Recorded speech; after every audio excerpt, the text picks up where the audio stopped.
Retired military generals and war veterans have named several senior government officials, business figures, and ruling party allies who they accuse of spearheading efforts to push through the Constitutional Amendment Bill number 3.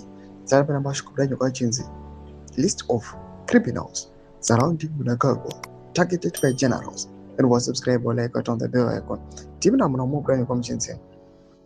The allegations were made in a statement issued on Monday by a group led by retired Air Marshal Henry Mchena, which claims that a powerful faction surrounding President Emmerson Mnangagwa is driving constitutional changes designed to advance political interests rather than serve the national good. Among the individuals named by the group is Finance Minister Mtuli. The statement also singled out businessman KUTYA, whom the retired officials accused of financing efforts to secure parliamentary approval of CAP 3.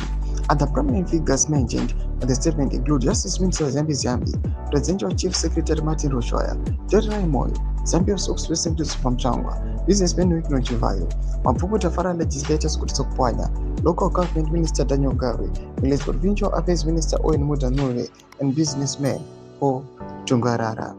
According to the statement, the retired officials are concerned about what they describe as a coordinated campaign involving political, financial, and organizational resources to secure support for the constitutional amendment process. The group further alleged that Tagurei convened a private meeting during the 40th birthday celebrations of Information Communication Technology Minister Jana Maveter. According to the statement, those present allegedly included Ziambi, Nyuwe, Rushwa, and Moyo.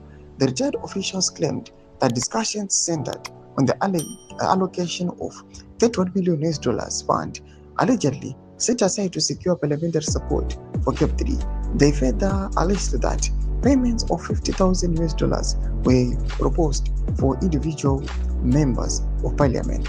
The statement also alleged that provincial ZANU-PF chairpersons received vehicles and payments of $100,000 each in exchange of supporting the constitutional amendment process.